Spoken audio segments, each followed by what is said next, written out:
കേരളത്തിലെ nursing and allied health science കോഴ്സുകളിലേക്കുള്ള അഡ്മിഷനായി LBS ആപ്ലിക്കേഷൻ സ്റ്റാർട്ട് ചെയ്തിട്ട് ഏകദേശം 2 ആഴ്ചകളായിരിക്കുന്നു. ആപ്ലിക്കേഷൻ നൽകാനുള്ള ലാസ്റ്റ് ഡേറ്റ് ജൂലൈ 2 ഈ മേഖലയിലുള്ള കേരളത്തിലെ എല്ലാ ഗവൺമെൻറ് സീറ്റിലേക്കും സെൽഫ് ഫിനാൻസിംഗ് മേഖലയിലെ പകുതിയോളം വരുന്ന മെറിറ്റ് സീറ്റിലേക്കുമുള്ള അഡ്മിഷൻ നടത്തുന്നത് LBS ആണ്. അതുകൊണ്ട് തന്നെ കേരളത്തിൽ നഴ്സിംഗോ പാരാമെഡിക്കൽ കോഴ്സോ പഠിക്കാൻ ആഗ്രഹിക്കുന്ന കുട്ടികൾ ജൂൺ 30 മുന്നേയായി ആപ്ലിക്കേഷൻ ഫീസ് അടച്ച് ജൂലൈ 2 വൈകിട്ട് 5 മണിക്ക് മുന്നേ ആപ്ലിക്കേഷൻ സബ്മിറ്റ് ചെയ്യേണ്ടതാണ്. ഒരുവിധം കുട്ടികളെല്ലാം തന്നെ ആപ്ലിക്കേഷനുകൾ കൊടുത്തിട്ടുണ്ടാകും എന്ന് കരുതുന്നു. ആപ്ലിക്കേഷൻ സബ്മിറ്റ് ചെയ്തവരെല്ലാം തന്നെ ഇടയ്ക്ക് LBSന്റെ പോർട്ടലിൽ പോയി ആപ്ലിക്കേഷൻ സ്റ്റാറ്റസ് ചെക്ക് ചെയ്യേണ്ടതാണ്. അതിനായി www.lbscenter.kerala.gov.in എന്ന വെബ്സൈറ്റിലേക്ക് പോകുക. ലോഗിൻ ചെയ്ത് ആപ്ലിക്കേഷൻ നമ്പർ കൊടുത്ത് വെരിഫൈ ചെയ്യുക. അതിനുശേഷം application number, register number, password എന്നിവ കൊടുത്ത് ലോഗിൻ ചെയ്യുക. അപ്പോൾ നമുക്ക് ആപ്ലിക്കേഷൻ സ്റ്റാറ്റസ് കാണാൻ കഴിയും. ആപ്ലിക്കേഷൻ സബ്മിറ്റ് ചെയ്ത പലർക്കും ആപ്ലിക്കേഷൻ അക്സെപ്റ്റഡ് പ്രൊവിഷണലി എന്ന് അപ്ഡേറ്റ് ആയിട്ടുണ്ട്. എന്നാൽ ചിലത് നോട്ട് അക്സെപ്റ്റഡ് എന്നാണ് ഇപ്പോഴും കാണിക്കുന്നത്. അത് കണ്ട് ആരും ടെൻഷൻ അടിക്കേണ്ട കാര്യമില്ല.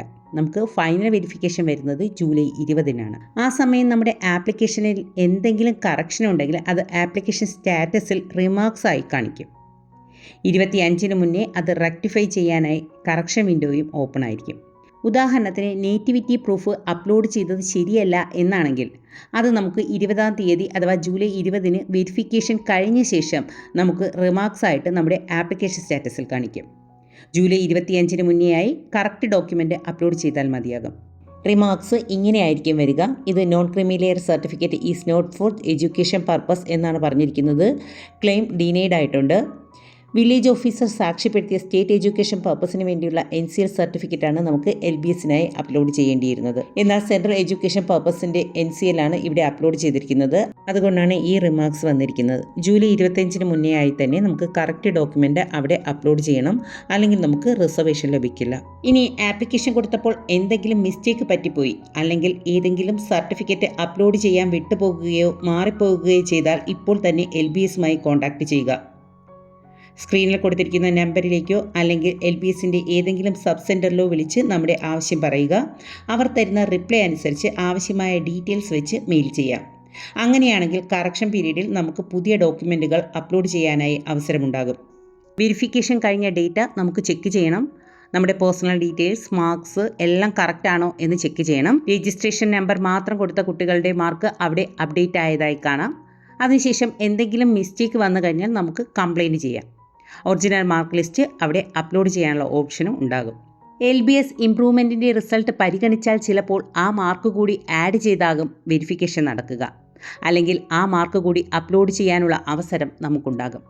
പക്ഷേ അത് LBS അനുവദിച്ചാൽ മാത്രമാണ് നടക്കുക. കാരണം കഴിഞ്ഞ വർഷം LBS ഇംപ്രൂവ്മെൻറ്റിൻ്റെ മാർക്ക് പരിഗണിച്ചിരുന്നില്ല. ഇംപ്രൂവ്മെൻറ്റിൻ്റെ റിസൾട്ട് വന്നിട്ടാണ് LBSൻ്റെ റാങ്ക് ലിസ്റ്റ് വന്നതെങ്കിലും അന്ന് ഇംപ്രൂവ്മെൻറ്റിൻ്റെ റിസൾട്ട് പരിഗണിക്കേണ്ട എന്നായിരുന്നു LBSൻ്റെ തീരുമാനം. അതിനെതിരെ കുട്ടികൾ കോടതിയെ സമീപിച്ചെങ്കിലും കുട്ടികൾക്ക് അനുകൂലമായ ഒരു തീരുമാനമായിരുന്നില്ല അന്നുണ്ടായിരുന്നത്. അതുകൊണ്ട് തന്നെ ഇത് സംബന്ധിച്ച അന്തിമ തീരുമാനം LBS സെൻറ്ററിൻ്റെ നിർദ്ദേശങ്ങൾ അനുസരിച്ചായിരിക്കും നടക്കുക.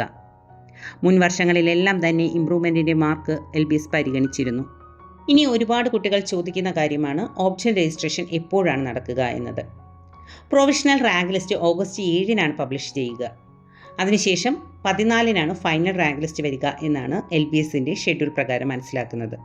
അതിനുശേഷം മാത്രമായിരിക്കും ഓപ്ഷൻ രജിസ്ട്രേഷൻ നടക്കുക. ഓഗസ്റ്റ് 14 മുതൽ 18 വരെയുള്ള ദിവസങ്ങളാണ് ഇപ്പോൾ LBS അതിനായി ഷെഡ്യൂൾ ചെയ്തിരിക്കുന്നത്. ആ സമയം ഏത് കോഴ്സാണ് പഠിക്കേണ്ടത് എന്ന് തീരുമാനമെടുത്ത് കോളേജുകളെക്കുറിച്ച് മനസ്സിലാക്കി പ്രയോറിറ്റി ലിസ്റ്റ് അനുസരിച്ച് റെഡിയാക്കി വയ്ക്കുക. ഓഗസ്റ്റ് 19 ട്രയൽ അലോട്ട്മെൻറ്റ് നടക്കുക. ഓഗസ്റ്റ് 30 വരെ നമുക്ക് ഓപ്ഷൻസ് ആഡ് ചെയ്യാനും മോഡിഫൈ ചെയ്യാനും റീഅറേഞ്ച് ചെയ്യാനുമുള്ള അവസരമുണ്ട്. ശേഷം സെപ്റ്റംബർ 1 ഫസ്റ്റ് അലോട്ട്മെൻറ്റ് ലിസ്റ്റ് വരുന്നത്. അലോട്ട്മെൻറ്റ് കിട്ടിയ കുട്ടികൾക്ക് 5-ാം തീയതി വരെ ടോക്കൺ ഫീസ് അടയ്ക്കാം. അടുത്ത പ്രോസസ്സിലേക്ക് പോകണമെങ്കിൽ കിട്ടിയ സീറ്റ് അത് ഏത് കോളേജിലാണെങ്കിലും ടോക്കൺ ഫീസ് അടച്ച് സെക്യൂർ ചെയ്ത് വെക്കണം. ടോക്കൺ ഫീസായി 25,000 രൂപയാണ് അടയ്ക്കേണ്ടി വരിക. ഫീ കൺസെഷനുള്ള കുട്ടികൾക്ക് 1000 രൂപ അടച്ചാൽ മതിയാകും. അലോട്ട്മെൻറ്റ് കിട്ടിയ കുട്ടികൾ നിർബന്ധമായും ടോക്കൺ ഫീസ് അടച്ച് സീറ്റ് സെക്യൂർ ചെയ്യണം. അല്ലെങ്കിൽ നമ്മുടെ ആപ്ലിക്കേഷൻ അവിടെ വെച്ച് റിജക്റ്റ് ചെയ്യപ്പെടും. ഫസ്റ്റ് അലോട്ട്മെൻറ്റ് ലിസ്റ്റ് വന്നതിന് ശേഷം നമുക്ക് ഓപ്ഷൻസ് റീഅറേഞ്ച് ചെയ്യാനുള്ള സമയമുണ്ട്. അതിനുശേഷം സെക്കൻഡ് അലോട്ട്മെൻറ്റ് നടക്കുന്നത് സെപ്റ്റംബർ 8-നാണ്. 11 വരെ ഫീസ് അടയ്ക്കുക. പിന്നീട് ഓപ്ഷൻസ് റീ അറേഞ്ച് ചെയ്യാം.